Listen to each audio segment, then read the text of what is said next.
Bref, nous sommes en live avec un invité de marque aujourd'hui, un Girondin, un pur Girondin, un des premiers tweetos foot qui a lancé la mode des je pense à en balançant des joueurs un peu bressons. Est-ce que n'aurais pas un petit pour commencer directement là? Bah écoute, tu portes un maillot du Nigeria, pourquoi pas un Wilson Oruma, un joueur de Sochaux et de l'OM pour commencer. Déjà bien sombre, et un joueur niche, et on est là pour ça aujourd'hui, pour dénicher des joueurs niches, des petites pépites qui vont fouler la pelouse des États-Unis, du Mexique et du Canada cet été. On peut passer maintenant à ce pourquoi on est là, c'est-à-dire la draft des pépites de cette Coupe du Monde 2026.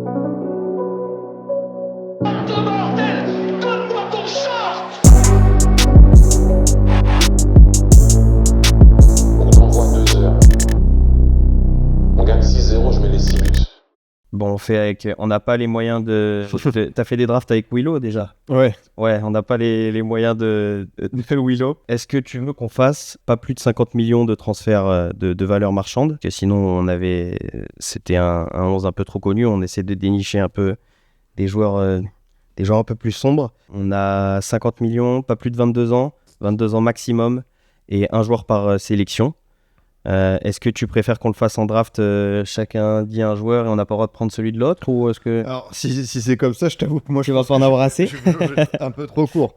Donc après, au pire, on compare, et si jamais vraiment, oui. on ira voir... j'ai juste vérifié l'âge d'un joueur, mais normalement, j'avais bien compris la consigne. Bah après, on peut essayer si c'est ça, mais j'ai même peur qu'il n'y ait pas assez de joueurs dans cette catégorie, ou vraiment qu'on soit trop obscur. Donc, écoute, on se le tente comme ça, on se dit chacun notre 11, et on voit si on en a en commun. Ça marche. Écoute, je te laisse commencer, notamment, par exemple, avec le poste de gardien, qui pour moi était le plus dur à trouver. Ouais, moi je suis parti sur Mathieu Epolo, de la République démocratique du Congo. Joueur du Standard de Liège. C'est un joueur, j'ai déjà évoqué son nom dans un ou deux formats courts, et je sais que les supporters du Standard sont assez attentifs à sa progression. C'est un gardien de 21 ans qui doit encore, s'affiner, mais ça peut très très vite devenir l'avenir à ce poste, aussi pour cette sélection qui retrouve la Coupe du Monde.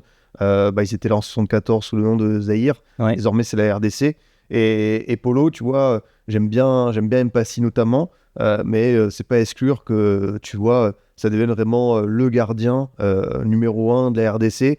Il fait partie un peu de ces binationaux et de ce choix fort de rejoindre cette équipe. Donc en termes de profil, moi je me suis dit que parmi tous les jeunes gardiens, si je devais mettre un peu plus d'argent, 5 millions, j'allais sur lui. Toi t'as fait vraiment un 11 à moins de 50 millions donc. Toi, t'as fait un 11 où genre la valeur du joueur, ça va être moins de 50. Ouais. Bah écoute, ça peut être intéressant comme ça. Donc en vrai, j'ai un peu plus craqué au niveau budget quand même. Ok, bah écoute, là on va faire vraiment le vrai dénicheur de trésors, et il y aura ton 11 qui évidemment va éclater le mien, mais ça peut être rigolo en vrai. Parce que je t'avoue, moi j'avais compris que c'était 50 millions pour tous. Comme moi j'ai l'habitude de faire des 11 comme ça, je me suis dit, mais je comprends, c'est la consigne. Mais très dur. C'est très bien, c'est rigolo. Écoute, moi du coup je suis pas allé dans... C'est pour ça que j'ai pris Romain Risser. Ah oui, simplement. Parce que à 21 ans, 25 millions de valeur marchande, oui c'est vrai que si j'avais fait un 11 à 50 millions, il m'aurait bouffé la moitié du budget. J'ai pris Romain Risser pour la... Mais tu sais quoi, comme j'ai pris plusieurs options à chaque fois, je vais partir sur autre chose. Okay. Je vais partir sur le gardien remplaçant de l'Australie, Patrick Beach, okay. qui joue en Australie, 22 ans, tout pile. 1 million de valeur marchande, Melbourne, 35 matchs cette saison, 11 clean sheets. Et c'est notamment pour remplacer un Matthew Ryan qu'on a l'habitude de voir dans les cages de l'Australie depuis beaucoup d'années, qui est très vieillissant et donc qui va devoir trouver une petite relève. Écoute, ça va être un peu plus un 11 à la Scipion, du coup.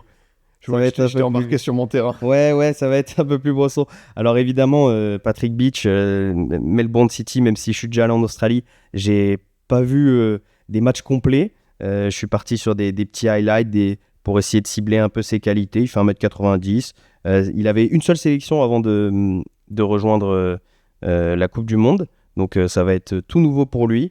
Et notamment pour cette sélection d'Australie qui a quand même un effectif qui se rajeunit considérablement et qui a pas mal de pépites, pas mal de joueurs qui commencent à éclore dans des petites académies européennes etc. Des joueurs qui s'exportent de plus en plus vite.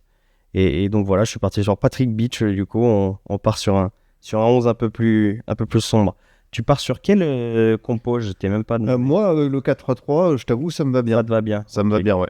Moi, je pars sur une défense à 3. Ouais, pour le latéral droit, je vais aller sur un international américain, Alex Freeman. On l'a en commun? Ouais, j'ai deux options. Mais ouais, Freeman, j'avais fait un post sur lui sur Insta parce qu'il m'a... Enfin, je l'avais fait quand on était en janvier, donc il venait d'être transféré d'Orlando à Villarreal. Et les matchs que j'ai regardés de Villarreal depuis, enfin, adaptation express, quoi. Ouais, franchement, il n'a pas tout le temps joué, mais il a eu ses 4-5 titularisations, et ça va très clairement un joueur d'avenir, parce que 21 ans, on n'est pas sur un joueur...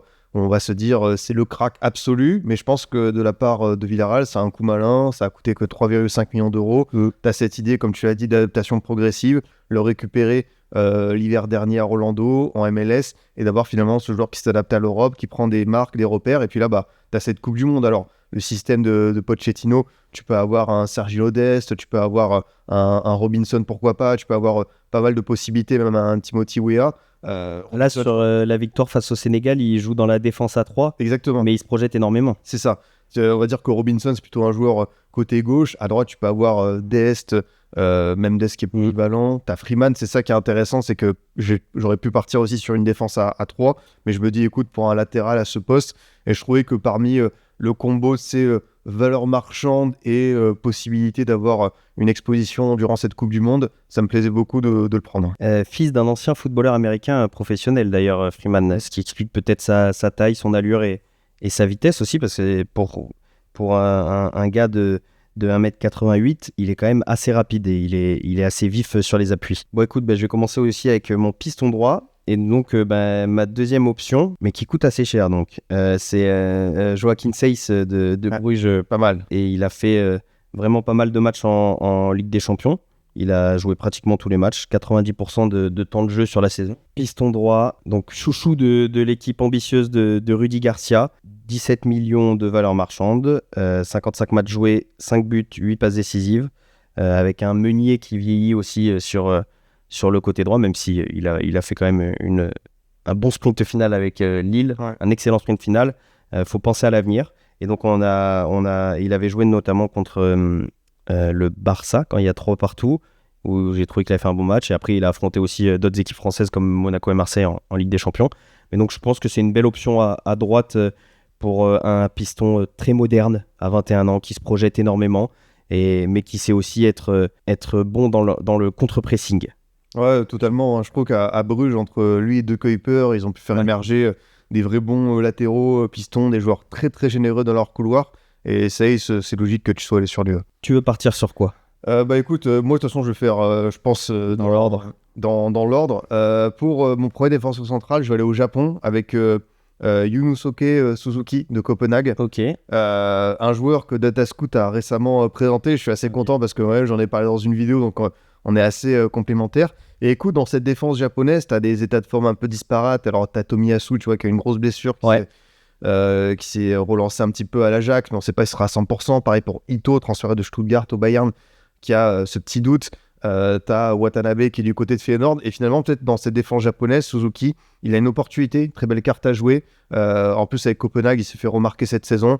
C'est un défenseur qui est vraiment très propre, je trouve, dans la droite lignée de l'école japonaise, à savoir dans les duels, il est vraiment bien concentré, impeccable. Et dans la relance, il a le vrai bon pied qu'il faut. Donc là, pareil, si à cette Coupe du Monde, il se fait remarquer, il se fait distinguer, tu m'annonces un transfert à 25 millions d'euros à la Juve, je ne serais pas étonné de choix. Je pense vraiment que ça peut aller très très vite pour lui.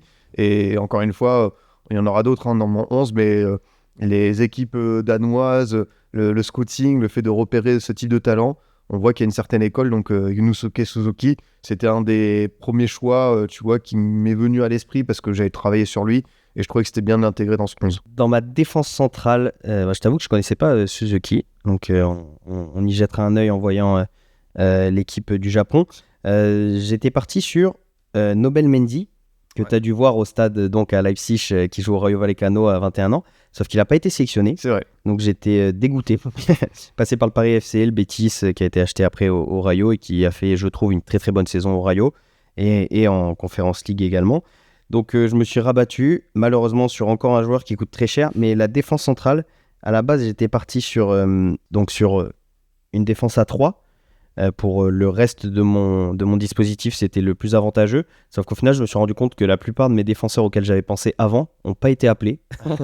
Parce qu'on a préféré l'expérience sur ce poste compliqué de défenseur axial. Ouais.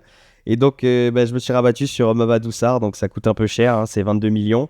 Mais après la bonne canne qu'il a fait, même s'il n'a pas eu forcément le temps de jeu qu'on attendait de lui depuis son transfert, il a fait quelques matchs avec Chelsea. Je pense que même avec les gros changements qu'il va y avoir dans cet effectif des Blues, faut garder ce joueur, faut pas le reprêter, faut l'installer durablement dans une défense parce que il allie tout ce qui fait de lui un mec. On dirait qu'il a 28 ans déjà quand il joue sur le terrain, mais même si donc il a fait 3 petits matchs, il coûte 22 millions, c'est très cher, mais c'est une référence et valeur sûre en défense centrale. Ouais, difficile de ne pas être enthousiaste par rapport à ce choix, et je trouvais aussi que son intégration dans l'équipe du Sénégal lors de la CAN, la demi et la finale, il a vraiment été très très bon. Dommage ce timing du transfert parce que je pense qu'il suit un petit peu Rossenior à Chelsea. Ouais. À Strasbourg, ça devait continuer. Là, je ne sais pas quels seront les plans, mais j'espère qu'on ne va pas, je pas envie de dire gâcher ce talent parce que je pense qu'il rebondira quoi qu'il arrive. Mais à court et moyen terme, il faut se poser la bonne question. Qu'est-ce qu'on fait l'an prochain par rapport à ça ? Et si jamais, tu vois, il y a un retour à Strasbourg, je ne serais pas surpris. Écoute, pour mon deuxième défenseur central, je vais aller sur l'Afrique du Sud avec Imi Ocon, un joueur d'Hanovre qui est très grand et qui a vraiment un gabarit de puissance et de rattraper ses adversaires en pleine course. C'est vraiment assez fou. Tu vois, quand j'ai fait mon petit tour d'horizon des équipes, des joueurs à suivre, l'Afrique du Sud, c'est vrai qu'il y a beaucoup de joueurs qui évoluent dans le championnat national parce que tu as des clubs très puissants comme les Mamelody Sundowns, tu as Orlando Pirates, Kaiser Chiefs, tout ça. Et finalement, en Europe, tu as assez peu de joueurs. Tu as Lyle Foster qui est à Burnley et Imi Ocon, tu vois, j'étais intrigué. Tu as un Sud-Africain en Bundesliga 2, c'est quand même intriguant. Et écoute, il n'a pas été titulaire à tous les matchs. Hanovre n'est pas monté, a terminé 4e à la place malheureuse. Mais lui, il a commencé un petit peu à se faire une place. Et je pense que ça peut être un joueur d'avenir pour l'Afrique du Sud. Je pense que très clairement, ça peut terminer en première ligue, peut-être un club de la deuxième partie de tableau. Mais sa progression n'est pas terminée, il doit encore se perfectionner. Mais sur le profil physique, comme je te dis, sa capacité à rattraper ses adversaires, c'est quand même assez bluffant. Cette équipe de l'Afrique du Sud avec énormément de nostalgie aussi par rapport à la Coupe du Monde 2014 et 2010. Ouais. Donc on a hâte de revoir cette équipe de l'Afrique du Sud en Coupe du Monde. Sur mon deuxième défenseur sur les 3, j'étais parti sur Renato Veiga, mais je vais me rabattre.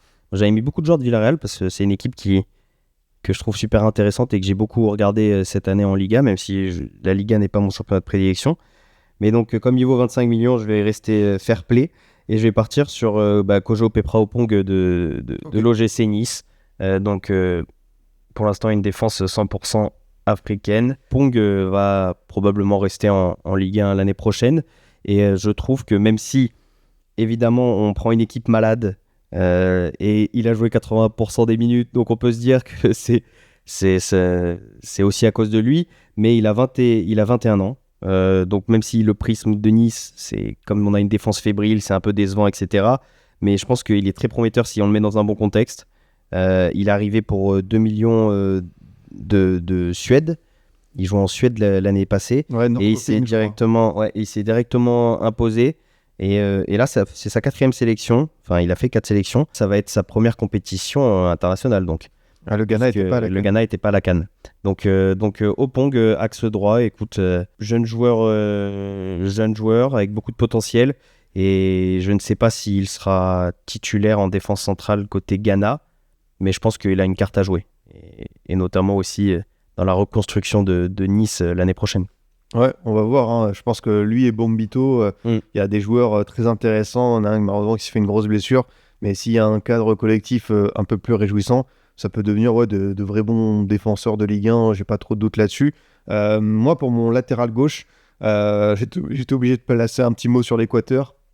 Bon, avec ce budget-là, je peux pas aller sur Hincapié, je peux pas aller sur Pacho. Je vais aller sur Medina. Je vais aller sur Yamar Medina, ouais, qui est arrivé à Genk, et il y a une équipe dont il faut qu'on parle, c'est leur centre de formation, c'est l'Independiente del Valle, qui est du côté de Salgoki, donc c'est pas loin de Quito, mais c'est vraiment l'académie qui a fait sortir tous les joueurs que vous connaissez de l'Équateur, Pacho, Caicedo, Hincapié, Ordóñez, celui-ci même Denis Castillo, joueur de Midtjylland. Enfin, c'est vraiment une fabrique à talent assez incroyable, et ça permet de nourrir cette équipe que beaucoup attendent, moi-même comme l'outsider peut-être principal de cette compétition.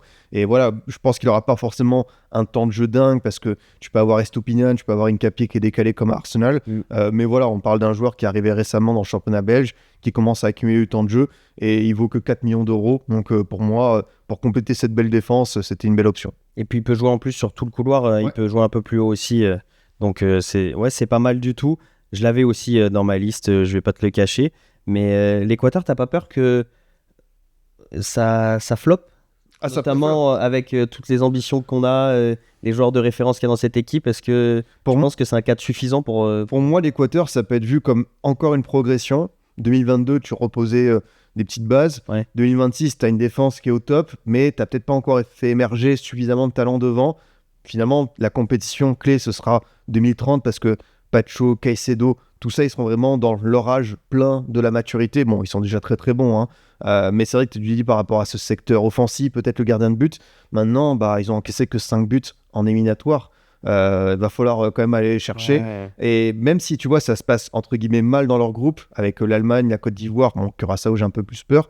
Si l'Équateur termine 2e ou 3e, c'est un cadeau empoisonnant en 16e. Franchement, personne n'a envie de se les taper. Donc, moi, quand je te dis, je m'attends à ce qu'ils fassent quand même un beau tournoi, ça peut aller en quart quand même. Ok. Je suis assez optimiste. Ouais, pour moi, j'y crois beaucoup, hein. C'est ta petite équipe surprise en fait. Ouais, exactement. Et même si on les attend pas en quart. Je suis surpris là-dessus. Bon, pour faire une défense 100% africaine, on part un peu plus au nord avec le Maroc. Donc, j'avais 2 joueurs en tête. Les 2 n'ont pas été sélectionnés. Il y avait Aïd Boudlal et Ismaël Baouf, qui avait fait la Coupe du Monde du vin, qui a gagné la Coupe du Monde du vin d'ailleurs, avec le sélectionneur Wabi, qui était déjà sélectionneur des U20 avant de passer avec Léa. Et donc je suis très déçu, parce que pour moi Ismaël Baouf, c'était une petite pépite comme on en fait peu, avec son coach de Cambourg en 2e division hollandaise, qui avait dit qu'est-ce que fait ce joueur ici à Cambourg, c'est l'un des meilleurs à son poste pour son âge, etc. Bon, après c'est son coach, donc un peu de chauvinisme peut-être, mais de par les qualités, les matchs que j'ai vus en sélection, pour moi, il avait sa place, et pour moi, Aïd Boudlal aussi avait sa place. Là, sur le dernier match du Maroc, ils ont fait jouer en défense centrale un joueur du KV Malines. J'ai oublié le nom, je ne sais pas si vous l'avez dans le chat, mais ils ont fait jouer un joueur du KV Malines que je ne connaissais pas, qui a 25 ans. Donc je me suis dit, ils sont tournés un peu plus vers l'expérience que vers la pure jeunesse. Et donc, je suis parti sur le défenseur le plus jeune en fait de cette défense marocaine. C'est que tu as vu au stade probablement. C'est que les joueurs que tu as vu au stade. C'est vrai. En Conférence League, Chadi Riyad. Donc voilà, il est... Je sais, j'ai pas Redouane Halal pour celui de... Ah oui, Redouane Halal, ouais, exactement. Donc Chadi Riyad, 22 ans tout pile aussi. Bon, je triche un peu parce que c'est jusqu'au 17 juin. Donc au tout début de la compétition, il aura passé les 23. Mais il vaut 15 millions, donc c'est quand même assez cher. 9 matchs en PL, 3 en conférence. Il n'est pas titulaire indiscutable avec en même temps la défense solide qu'il y a à Crystal Palace et qui marchait très bien. Pourquoi changer cette charnière? Mais pour moi, c'est un défenseur dont on parle beaucoup, notamment depuis quelques années sur Football Manager. Mais c'est un joueur qui m'intrigue et que j'ai envie de voir progresser dans cette densité physique que va imposer les équipes qui vont affronter le Maroc, et notamment aussi s'imposer l'année prochaine dans la défense de Pierre Sage peut-être, pour aussi affirmer cette densité physique qu'il a à 23 ans en Première Ligue. Pour mon milieu de terrain, je vais partir sur la pointe basse, et je vais faire plaisir à mes amis algériens. Je vais aller sur leur Verratti, le Verratti des Fennecs avec Yacine Titraoui. joueur de Charleroi qu'on espère voir débarquer dans Avec des Talents. Il y a des petites rumeurs du côté du LOSC, également de l'Olympique de Marseille. Et Titraoui, moi pour le coup, c'est un joueur que je connais depuis un moment. Je l'avais vu lors du tournoi Maurice Révélo, donc tournoi en 2022. Et déjà, à cette époque, il y avait un truc autour de lui. Tu avais également Boulbina qui était là, qui avait marqué ce but fantastique contre la RDC. Et Titraoui, déjà, il y avait une vraie hype. Et je suis content, tu vois, du chemin parcouru, que 4 ans après, il soit dans les petits papiers de clubs européens comme ça. Et je pense que même à cette Coupe du Monde, il peut réussir à se montrer. Et bravo, voilà, encore une fois, à ce bon développement du côté, je crois qu'il était à Paradou. Ensuite, dans ce championnat belge, on sait qu'on peut faire émerger des talents. J'ai parlé du Danemark, mais en Belgique, c'est très fort. Et Titraoui, il a vraiment des qualités, balle au pied, de la sérénité. Enfin, c'est vraiment un profil de collectif, de possession qui est juste génial. Et là, pour le coup, je me dis que ça peut être l'occasion de l'envoyer sans manquer de respect par rapport à Charleroi, un peu plus haut. Et par exemple, dans un OM qui doit se reconstruire avec des moyens financiers limités, Titraoui, il ne sera pas à 30-35 millions d'euros. Peut-être 10 millions, tu peux l'avoir. Et je pense que ça peut être l'occasion d'avoir un bon petit coup sur le mercato. Je me rends compte qu'au final, ton 11 va être vraiment... Il doit être à moins de 50 millions au total. Ah oui, t'as calculé? Moi, je suis à 48 normalement. D'accord, t'as même 2 millions pour faire une folie. Ok, le mien, on va exploser tout le budget. On est sur un mercato parisien de l'époque. Moi, j'ai l'habitude avec mon club d'être encadré par la DNCG. C'est pareil ici. Je me doute. D'ailleurs, t'as vu la petite info passer pour la session des Girondins, potentielle reprise par ta capitale. Malheureusement, je sais que c'est une connaissance de Gérard Lopez. Il était déjà avec lui à Lille, donc et en plus Lopez reste comme l'actionnaire minoritaire, un rôle de coprésident, donc tant qu'il sera là, on pourra pas tourner la page. Moi, ce que je dis souvent maintenant, c'est que je sais pas que je leur veux même plus, c'est juste on se sépare et puis chacun continue son chemin, tu vois. Qu'on aille de l'avant enfin. Qu'on soit en 4e, en Ligue 3, si on monte de manière miraculeuse, pour moi l'essentiel c'est de tourner la page Lopez. Et là sur la Coupe du Monde, d'ailleurs j'avais un petit défenseur central turc que j'ai vu beaucoup en Serie A, puisque je regarde énormément la Serie A. C'était, à mon avis je vais très mal le prononcer, c'est Kiliçoy de Cagliari, qui n'a pas été appelé alors qu'il a 20 ans et qu'il est doté d'un potentiel énorme sur une défense pareille.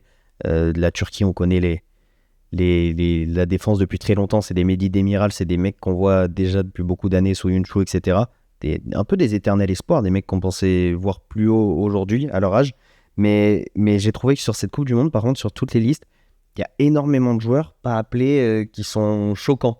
On est choqué de les voir laissés sur le carreau. C'est quoi? C'est le fait qu'il y ait plus de matchs, le fait que... Non, je pense que c'est l'augmentation du niveau partout, quoi. Alors peut-être que quand je dis l'augmentation du niveau, c'est peut-être la moyenne, tu vois. Ça devient de plus en plus costaud. Tu as peut-être moins de top joueurs. C'est un débat un peu éternel.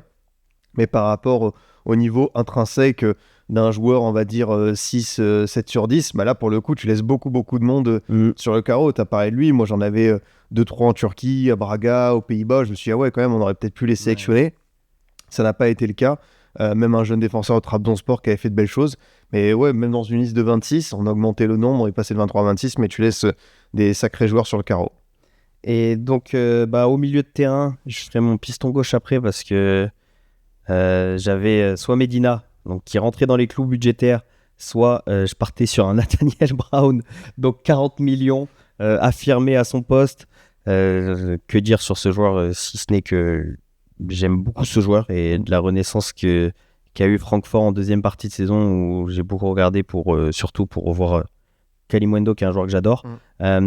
C'est que le gars, il est indéboulonnable sur son côté gauche, et je pense qu'il va faire toute la Coupe du Monde titulaire. Mais donc je vais pas parler de lui parce qu'il n'est pas là. Au milieu de terrain, on aurait pu mettre des Mazambi, 50 millions tout pile. 20 ans, c'est pour moi le plus gros crack à ce poste-là qui existe actuellement sur la planète foot.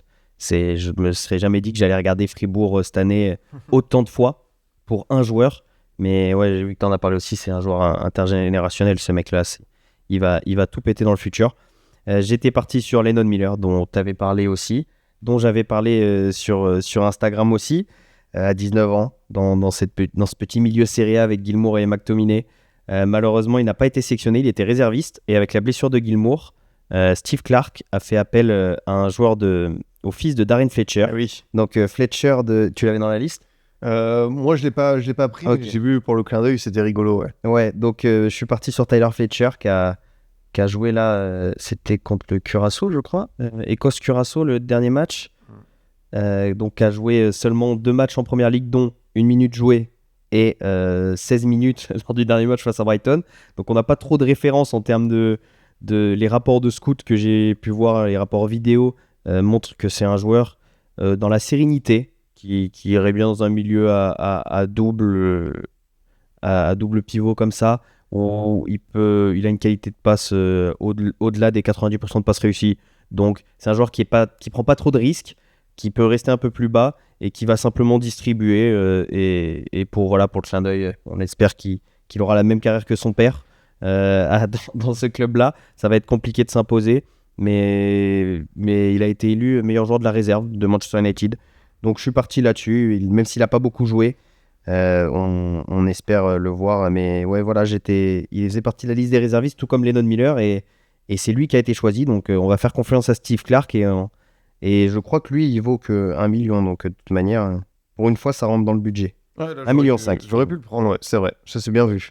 Mais il a été pris il y a 3 jours là, donc c'est vraiment tout récent. Écoute, moi je vais rester dans le championnat belge avec un joueur d'Anderlecht, Nathan. On a pris le même aussi. Saliba. Ouais, Saliba, ouais. C'est vrai qu'en Belgique, tu as Nathan Decat, Anderlecht, qui n'a pas été pris, ouais. Mais qui reste un joueur d'avenir absolu. Et par contre, à ses côtés, dans son profil, lui qui est passé par l'Académie de Montréal, qui s'est fait remarquer là-bas, pour le coup, on a vu beaucoup, je trouve, de mobilité, qualité de projection, un joueur qui sait faire beaucoup de bonnes choses, qui est très généreux. Et je pense que c'est un joueur, si tu lui donnes le bon cadre, ça peut assez vite exploser, notamment pour cette équipe du Canada, qui a déjà Ismaël Koné, qui s'est bien relancé à Sassuolo. Et ce Saliba-là, c'est vrai qu'à l'époque, j'avais fait une vidéo sur Decat et plein de supporters en direct m'ont dit « Ouais, regarde aussi Saliba, regarde ce qu'il fait et tout. » Et c'est vrai qu'ils avaient raison, parce que c'est un joueur qui a marqué beaucoup de points cette saison.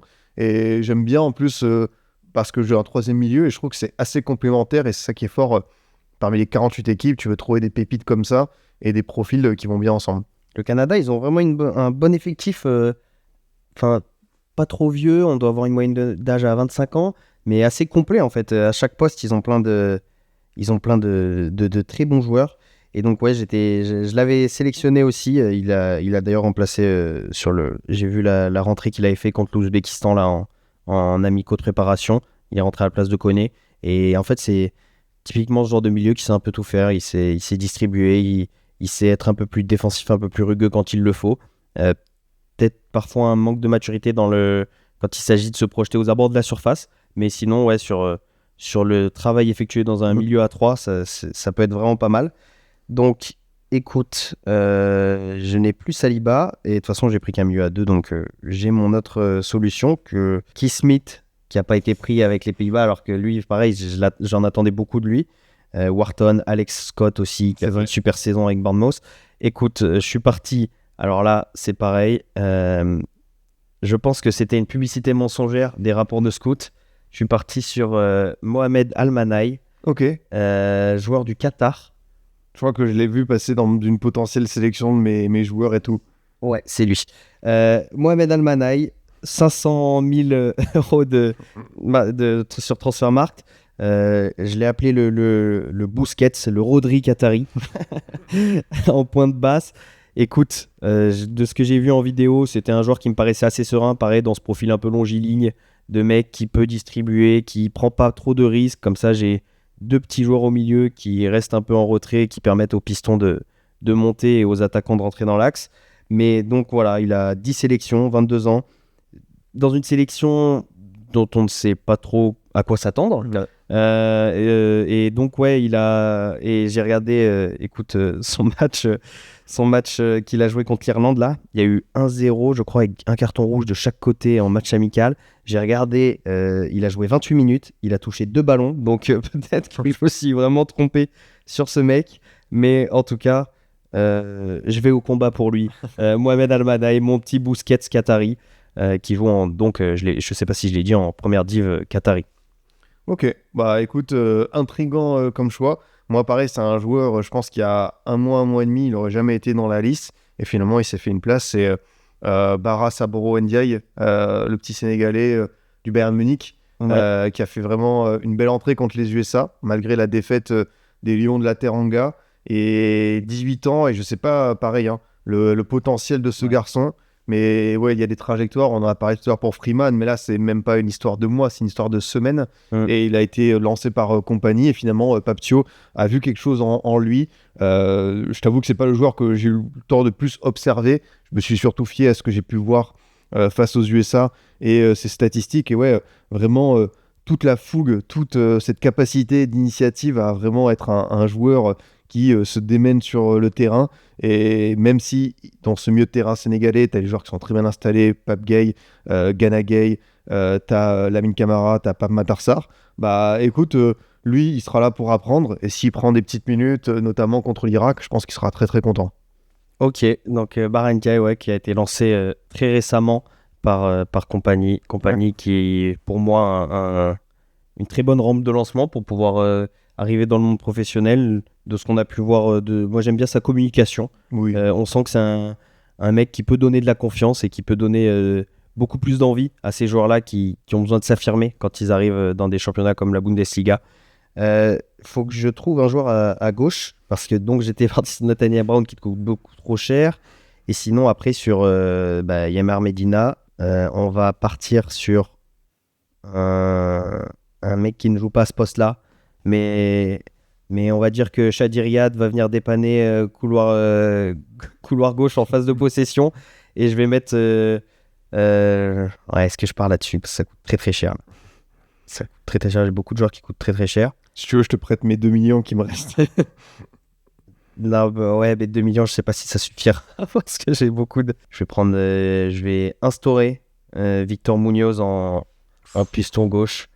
Donc a connu sa première cape, la cape dont tous les joueurs professionnels rêvent, avec un but directement. Ce joueur qui était un peu sorti de nulle part. J'ai pas beaucoup regardé mes images de Victor Munoz, c'est donc exclusivement avec la sélection. J'ai pas beaucoup regardé Osasuna cette année, à part quand ça jouait le Barça ou le Real. Mais ouais, je trouve intriguant pour aller à ce mondial-là. Ça a été préparé, puisqu'il a été appelé au dernier rassemblement. Donc on savait qu'il avait beaucoup de chances d'être appelé. 20 millions, 6 buts, 2 passes décisives. Un pur joueur de la formation madrilène. Et une sélection à but, que dire de mieux? Et un joueur assez remuant sur son axe gauche, peut-être un peu ailier à l'ancienne, donc qui rentre un peu moins que les ailiers modernes, et qui va aller pouvoir me longer cette ligne pour laisser mon attaquant gauche prendre l'axe. Écoute, mais je ferai le calcul après sur le montage quand on diffusera ça sur YouTube. Il y aura un petit calcul avec le montant Transfermarkt, je pense qu'il sera très élevé de mon côté. Ouais, écoute, bon choix. En plus, je pense qu'il peut totalement être un super sub, un joker de poids pour Luis de la Fuente dans cette Coupe du Monde. Et c'est bien d'avoir ce type de profil dans une Espagne qui est vraiment complète partout, je trouve. Pour mon attaque, moi, je suis parti sur un joueur qui n'a pas encore une seule minute au Paris Saint-Germain. Khalil Ayari, ouais. le Tunisien. Tu le mets à droite. Ouais, je le mets à droite. Alors, c'est vrai qu'il joue davantage à gauche, mais comme c'est un gaucher, voilà, je pense qu'il sera content de rentrer sur son pied et de pouvoir enrouler quelques frappes. Pour le coup, c'est un joueur qui a vraiment une ascension, une trajectoire qui est intrigante. Il s'est révélé au Stade tunisien, il a intégré l'équipe réserve, espoir, on va dire, du PSG avec l'International Champions Cup. Il s'est distingué, il a marqué des petits buts. Voilà, il s'est fait une réputation, mais surtout avec la Tunisie, il a été convoqué déjà il y a plus d'1 an. Il a fait sa première apparition en 2026 lors d'un match amical contre Haïti. Et ouais, moi, je me dis que pour lui, comme le secteur offensif tunisien, t'as pas, tu vois, des états de forme incroyables. Voilà, on a découvert un tout petit peu Sébastien Touneki, le joueur du Celtic lors de la dernière CAN. Mais il y a aussi Ismaël Garbi, puisqu'on parle du PSG. Mais Ayari, j'ai vu ça, 1 million d'euros, 21 ans, un joueur qui n'a pas encore été révélé aux yeux de la Ligue 1 et de l'Europe. Et bah ouais, je me dis que pour la Tunisie, comme je te dis, cette hiérarchie mouvante devant, il a une très très belle carte à jouer. Sur le côté gauche de l'attaque, il y a beaucoup de beaux noms dont j'ai hâte, donc je vais les citer uniquement par plaisir, parce qu'ils dépassent totalement la valeur qu'on souhaite avoir. Donc j'avais hésité avec Bonsouba à gauche, mais j'ai déjà pris Opong en défense. Donc le Ghanéen qui joue en Arabie Saoudite à 21 ans, mais qui a envoyé 12 passes décisives cette saison et qui est très très remuant là. Le match qu'ils ont fait, le match amical, c'était pareil, c'est des ailiers à l'ancienne que j'aime beaucoup, qui vont mordre la ligne et qui vont aller provoquer tout le temps leur vis-à-vis.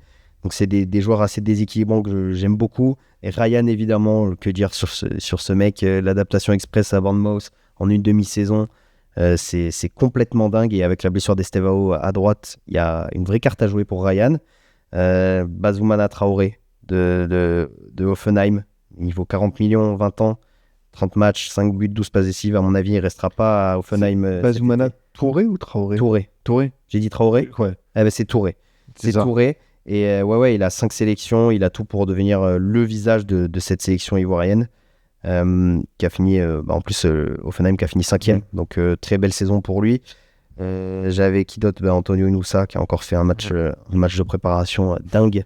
Et je comprends pas comment, de ce que j'ai vu cette saison avec Leipzig, il n'arrive pas à confirmer, j'ai l'impression, dans cette équipe de Leipzig, là où en sélection, chaque match que tu vas voir de lui, c'est le joueur à regarder. Pareil, de par son inventivité, c'est une sorte de Yamal côté gauche en sélection. Et en Bundesliga, il a un peu plus de mal, même s'il fait quand même une bonne saison avec Leipzig. Mais je trouve qu'il pourrait aller jouer plus haut de ce qu'on peut voir en sélection. Et ça va être le visage de cette attaque avec, évidemment, Erling Haaland. On va partir sur un joueur, je pense que tu l'avais peut-être, parce qu'il n'est pas si cher. Et c'est peut-être, pareil, une des plus grandes intrigues, parce que les matchs ne sont pas diffusés en France. C'est Gilberto Mora du Mexique. Ok, ouais. Tu l'avais? Disons que sa valeur marchande, j'aurais pu faire le craquage, mais j'ai préféré d'autres profils, mais ça peut s'entendre. Gilberto Mora, 17 ans. Donc, le crack dont tout le monde parle. Attendu depuis un bon moment. Tijuana, plus jeune buteur de l'histoire du championnat mexicain, plus jeune passeur de l'histoire du championnat mexicain. Il est pro depuis qu'il a 15 ans, le gars. 2008. Il a gagné la Gold Cup avec le Mexique en 2025. Il peut marquer des 2 pieds. Et on va voir en plus la pression d'une compétition internationale à domicile, s'il va pouvoir la supporter, parce qu'il va être très attendu. Et à cet âge-là, on ne sait pas s'il va jouer un rôle de titulaire indiscutable ou de simplement super sub. Mais il peut jouer sur tous les fronts de l'attaque. Voilà, je crois que je l'ai déjà dit, il marque des 2 pieds. Donc écoute, moi son profil, pareil, je parle beaucoup de Yamal parce que pour moi c'est le jeune talent, le jeune diamant le plus brut qui existe sur la planète foot actuellement et que tout le monde voit. Mais dans certains dribbles, quand on va chercher l'intérieur-extérieur sur des équipes, je vois un peu du Yamal dans Gilberto Mora, mais arrêtons les comparaisons de comparer tout le monde. Mais c'est pour ceux qui l'ont pas vu jouer, ouais, Gilberto Mora va falloir se mouiller la nuque parce qu'il arrive pour tout choquer. Ouais, très clairement. Puis ce qui est bien, c'est qu'il s'est remis de ses petites blessures parce qu'il y avait une inquiétude sur sa participation mondiale. Et en plus, comme à tout, il y a Javier Aguirre, le coach du Mexique, qui est très expérimenté, qui était déjà là en 2002, en 2010. Donc pour encadrer ce type de talent, tu vois, si par exemple sur le match d'ouverture, il est sur le banc parce qu'il faut le protéger, il y a quand même une exposition qui est dingue, je ne serais pas étonné. Maintenant, le talent réussit toujours à trouver son chemin et peut-être qu'il ne pourra pas résister aussi à cette envie d'avoir ce facteur X supplémentaire. Tu as, tu vois, des Raúl Jiménez, tu as des Quiñones, tu as des joueurs comme ça, mais Mora, il t'apporte quelque chose de différent. Donc à voir son rôle durant ce mondial. Puis à chaque mondial, tu as toujours... Il y a une aura autour du Mexique, en fait, avec toujours des maillots incroyables et des joueurs qui choquent depuis qu'on est enfant, comme maintenant, avec voilà, des visages très familiers. Pour mon numéro 9, je vais sur un joueur australien qui a tout cassé sur une deuxième partie de saison à Norwich, Mohamed Touré. Qui est arrivé de Randers, et tout à l'heure je te disais, ouais, c'est vrai que les championnats danois, le championnat danois, ça bosse bien, il y a des clubs qui réussissent à faire des choses entre Midtjylland, Nordjylland, là on a parlé d'un joueur de Copenhague, et là pour le coup, il s'est vraiment distingué au Danemark, et Norwich allait chercher 9 buts en 11 matchs de championship, pour le coup, c'est quand même assez satisfaisant. En Australie, tu as Nestori Irankunda, ouais, c'est à lui que je pensais, moi. Qui est le mec un peu frisson du côté de Watford, qui est plus dans la percussion, le dribble, mais il a quand même des stats qui sont pas dégueux dans la zone de finition, mais tu sens là aussi une capacité où il doit progresser. Mais j'avais besoin quand même d'un numéro 9, donc écoute, c'est 8 millions d'euros, c'est ma plus grosse valeur marchande de l'effectif, mais je profite de son année 2026 incroyable. Je vais partir à droite, même si son poste de prédilection, c'est à gauche, sur un Africain du Sud, Relebohile Mofokeng, qui joue à Orlando Pirates, qui vaut 2 millions et qui n'a pas de référence, donc qui pour moi pourrait s'exporter dans les prochains mois sur s'il fait une bonne Coupe du Monde, parce que ça va être le visage de l'Afrique du Sud à gauche, pour donc envoyer des magnifiques caviars pour Foster de Burnley en pointe. 27 matchs, 10 buts, 8 passes décisives cette saison en Ligue africaine. Donc franchement, c'est ce genre de joueur de déséquilibre qui a de très belles stats. Aujourd'hui, est-ce que c'est suffisant, ce genre de statistiques à 21 ans pour arriver et tout fracasser en Europe? Je ne sais pas. Mais en tout cas, ce qui est sûr, c'est que la Coupe du Monde va lui donner une sacrée exposition et va pouvoir attirer l'œil de tous les observateurs. Donc là, au moins, je suis dans les clous budgétaires. Ouais, là, c'est clair. Et il va me manquer un seul joueur. Moi, pour terminer mon 11, je vais sur un ailier sud-coréen qui est plutôt un milieu offensif de base. Il joue à Stoke City et c'est ce bon vieux Jun Obae à 4 millions d'euros. Quand tu regardes sa hitmap, c'est vraiment plus un 10, mais voilà, il peut dépanner de temps en temps côté gauche. Là, pour le coup, je me suis dit, est-ce que je pars sur un milieu en losange, tout ça? Mais ce qui est bien, c'est que j'aime l'idée d'avoir un vrai ailier, Ayari, et un joueur beaucoup plus qui peut rentrer dans l'axe comme Bae. Et voilà, cette intégration à Stoke City. C'est vrai que en Championship, en Premier League, on a eu quelques joueurs sud-coréens bien connus comme Ji-Sung Park, Lee Young-pyo. Après, les joueurs sud-coréens aiment bien aussi, tu sais, l'Allemagne pour se développer. Là, pour le coup, je suis assez intrigué de le voir à Stoke City, notamment avec un certain Steven Nzonzi comme mentor. Mais voilà, c'était un joueur qui me plaisait bien pour compléter ce 11. Et comme je te dis, niveau animation, ça peut jouer 10 également. Voilà, des qualités de passe assez sympas. On sent qu'il n'a pas encore tout débloqué dans son passage à Stoke. Mais on ne sait jamais. Peut-être avoir un peu de temps de jeu dans cette Coupe du Monde avec la Corée. Tu as déjà des joueurs de renom comme bien sûr Son, comme Lee Kang-in. Mais lui, ça pourrait être un bel invité surprise. C'est l'équipe de Corée, pareil, qui, pour moi, peut espérer passer quelques tours à élimination directe parce que, pareil, on a un effectif très complet. On a, comme tu l'as dit, Son pour encadrer toute cette petite jeune garde coréenne qui s'exporte et qui joue de plus en plus en Europe aussi. Et surtout, ouais, à Mayence, en Bundesliga, c'est un championnat qui leur convient très très bien. Donc ouais, écoute, je connais pas le joueur, mais on va se pencher dessus pendant ce mondial. Pour mon numéro 9, c'est là où j'ai eu le plus de mal. Sachant que déjà j'avais fait n'importe quoi avec le budget, donc je suis parti, je sais pas sur qui partir parce qu'au final sur FM je joue comme ça, moi je joue pas avec un vrai neuf comme Lucien Riquet, et avec cette image du numéro 9 qui se perd un peu aussi dans ce football de club. Est-ce qu'il se perdrait pas en football de sélection? Est-ce qu'on pourrait pas aller chercher quelqu'un? Écoute, moi j'avais totalement craqué, j'avais pris Chan Uzun de Francfort qui m'a fait forte impression aussi. Mais 45 millions, le gars, il vaut. On peut l'entendre. Hein. 45 millions, c'est beaucoup. Après, j'avais Iran Kounda, que je pourrais faire jouer en numéro 9 hybride un peu, qui peut échanger de place avec Mora. C'est un joueur dont je ne suis pas sûr de ses qualités, mais pour l'histoire, on va partir là-dessus. Écoute, c'est... d'ailleurs, on a l'annonce de Martinez Nobel qui signe à Leverkusen. Oh, très très belle. Je pensais qu'il allait, comme c'était... vibe un peu espagnol. Il y avait des approches en Liga avec Gérone, mais Gérone est descendu en deuxième division. Ouais. Mais par contre, Leverkusen, super. Et je me suis dit qu'il pouvait remplacer moi Iraola à Bournemouth à la base. Ouais, c'est Novel. Ouais, franchement, et là, top pour lui. Leverkusen. Une petite recrue un peu Scipion, ça. Ouais, exactement. Leverkusen, ça fait toujours partie des équipes pipionesques. Oui, qui ont plein de pépites, qu'on voit avec les Ernest Poku, qu'on voit déjà depuis 10 ans sur c'est exactement ça. Donc en 9, écoute, on va partir sur Luciano Rodriguez, qui joue en Arabie Saoudite avec Neom SC, ancien club de la Casette, qui va avoir la lourde tâche de faire oublier les glorieuses. D'ailleurs, il ne le trouve même pas carrément, tellement. C'est le Kevin Rodriguez, c'est ça? Non, Luciano Rodriguez qui joue à Neom, buteur. Bon, lui, pour le coup, c'est un pur numéro 9.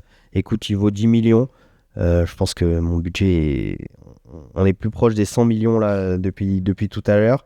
J'ai réussi à me rattraper un peu sur certains postes clés. Mais donc voilà, il vaut 10 millions. 6 buts, une passe décisive en Arabie Saoudite. Mais c'est surtout pour l'histoire avec l'Uruguay qui a toujours eu ses grands neufs. T'as la lourde tâche quand même de faire oublier des Forlan, des Suarez qui n'a pas été appelé. Cavani a été appelé. Donc Cavani, je ne sais pas s'il sera titulaire ou si ce sera Luciano Rodriguez qui sera là. Mais dans tous les cas, il faut essayer de construire une petite transition douce sur cette équipe uruguayenne, ouais, qui est-ce qu'aujourd'hui fait vraiment toujours partie des gros parce que pour moi, on la voit toujours comme un client depuis, notamment avec le match contre l'équipe de France en 2018. On avait un peu peur parce que cette équipe, elle a toujours fait peur, etc. Mais là, depuis quelques années, quand même, on est sur un petit déclin générationnel sur l'Uruguay. Après, c'est dur de passer après autant de monstres sacrés. C'est clair. On peut rajouter les Godin, les Muslera, même un joueur comme Jiménez qui devait être un des principaux tauliers. On sent qu'il décline un petit peu avec l'Atlético. Maintenant, tu as Valverde comme nouveau visage et il faut réussir à faire monter petit à petit des joueurs. On rappelle que l'Uruguay, c'est moins de 4 millions d'habitants, donc évidemment, des fois, tu peux peut-être avoir des petites limites sur ce vivier. Après, la grosse curiosité, c'est Marcelo Bielsa, quoi. Quand tu as Bielsa comme coach, tu sais que tu peux avoir vraiment de belles sensations footballistiques, donc à voir. Après, ils sont dans ce groupe de l'Espagne, on voit vraiment la Roja nettement au-dessus. Maintenant, tu es l'Uruguay, Cap-Vert, Arabie Saoudite, tu dois faire pareil statut, tu dois terminer deuxième. C'est sûr. Uruguay et Espagne, dernier match de ce groupe-là, d'ailleurs, qui jouera vers 2h du mat, mais on sera là. On sera là, bien sûr.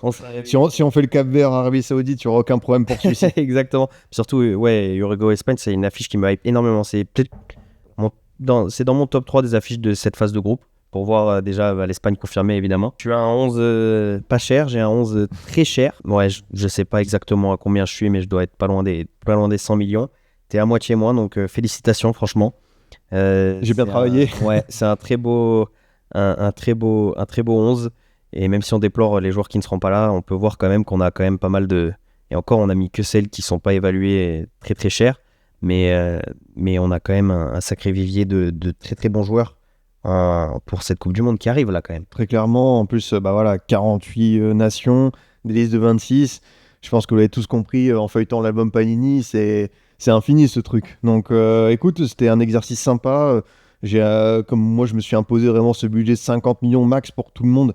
J'ai dû vraiment m'employer pour chercher des noms, mais vous pouvez voir quand même que vous avez des joueurs. Tu as un joueur du Bayern, tu as des joueurs qui sont bien installés dans le championnat belge, tu as des gars des USA, du Japon, de l'Équateur. Donc en vrai, même là, on se rend compte que tu as toujours des bons petits joueurs à aller chercher, à aller prospecter. Tu m'as mis en slip sur le budget. T'es le RC Lens finalement. T'es un club qui travaille très bien où t'es le Havre de Mathieu Bodmer. Tu travailles très bien, tu t'envoies pas de budget. Moi, je fais n'importe quoi. Je vais passer devant la DNCG très très bientôt, je pense. Merci beaucoup, Scipion, de nous avoir honoré de ta présence. Et on se retrouve très très vite sur la chaîne du Tip-Off. Et suivez-nous sur tous nos réseaux sociaux. Suivez Scipion également sur tous nos réseaux sociaux. Merci encore, Scipion. Merci à toi, c'était super sympa. Et à bientôt. Ciao, ciao.